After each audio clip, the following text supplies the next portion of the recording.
Hi, everybody. This is Michael Buffer, and let's get ready for BehindTheGloves.com.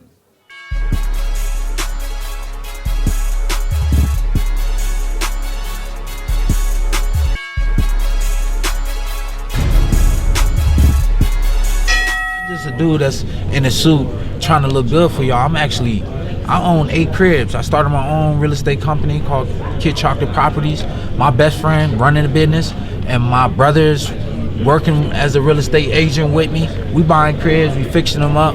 We trying to be inspiration to our community where we from, where we did so much negative. We trying to change all that and maybe be positive now. Be positive, especially with Black Americans now, where it's like we want to use all the stuff that, we was deprived from our past and our history. The people in the history endured all that to have for us to have a better future. And if you gonna say, man, all these people that's dying of police brutality, and you fight for the rights, and then you go home and smoke a blunt after, like, what sense does that make when you not fight for no opportunity for real for yourself? Thanks, Pete. Thank you. Do you have any reaction to Abel Sanchez saying you're the middleweight most challenging to Golovkin? He said that at last in the media workouts for his fight last. It's one thing he said something. October. It's one thing he said. He said that man have you got paid over $500,000.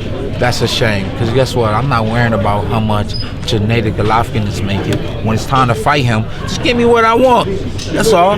So when they mention me so much in whatever way they want to, it's supposed to be that way. I can't do nothing to fight that. I'm not gonna sit here. I did a camp in Abel Sanchez's camp. Invite me back and say you can come back now. Now Angel can't even go up into his camp now because he's working with me.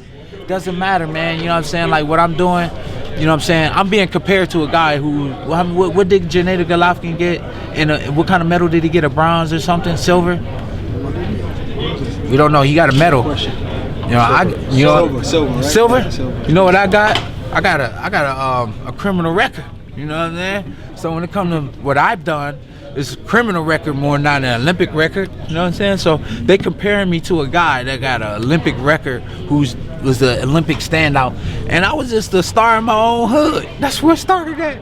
So when I look back at my past, I gotta laugh at all these people that say all these things, including Abel. They were paying you a compliment, though. Nah, he was paying me a compliment, saying in the same sentence, he said, "Have Kid Chocolate ever got paid over $500,000?" I heard it. I seen it. Somebody sent it to me. Then he said that I'm the true challenge for Golovkin, which I am. We spar.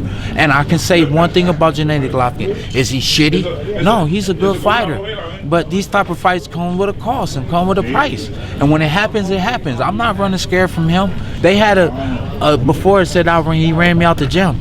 They put up the sparring with him and Chavez sparring, but they never leaked the footage of me and Golovkin sparring. I'm not about to sit here and bash that man or say what he's saying and elaborating on his ideas and his opinion about me or whatever the case may be. Golovkin is a good fighter. I'm very thankful I got to spar him in the ring because, coming from where I'm coming from, you don't have many opportunities like that. So I'm thankful for that. And if a fight ever happens with me and him, Kid Chocolate's gonna go animal status. That's what I practice.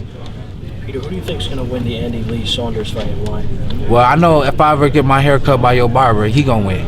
No, it's a toss-up fight, man. For me, you got one guy that's proven, been out there, and then you got one guy that's looking to prove himself. You know what I'm saying? So those are the type of fights that are good fights to be made because, like I said, when you got a guy that's proven, he's proven that he can keep doing what he's doing, and the other guy is proven that he's supposed to be in that spot. So, I think it's a good toss-up fight. If Andy Lee comes out a victor, I will even consider being here at middleweight for a long time for a rematch.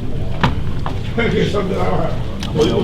right, you got your own barber? I need to be my own barber because they charging me too much money. Yeah, thank you, yeah. Anybody else? Louis Ortiz, Brian Jennings. Got a prediction on that? Ortiz, I just seen him in the gym. Good fight, especially when you fight a Cuban who's basically here fighting for opportunity. You know what I'm saying? I think a lot of Cubans come to this country lose sense of that they, have opportunity now. They left Cuba and, you kind of like, you don't know what's going on. It's a culture shock, and then you come over here and you get to fight for your family and opportunities and stuff, and you forget that. But Brian Jennings from the streets of Philly, he's fighting for his own reason. So I'm always saying that let the best man win because I'm a fan at the end of the day of the actual sport of boxing, not just one particular person. Who would you like to see beat Pacquiao's last opponent? You know, Terrence Crawford, Amir Khan, any talks? You know, who would you like to see from the fans' perspective? I don't know, Amir Khan. I think that'd be a good fight. But I think even like Pacquiao versus Maidana. You know what I'm saying? I think I like that fight as well. I like. Think he ever come back? Ooh. He's in the mountains in Argentina chilling. If he chilling, then let him chill. You know what I mean? I hope he got a tall glass of ice water. Alright, that's it.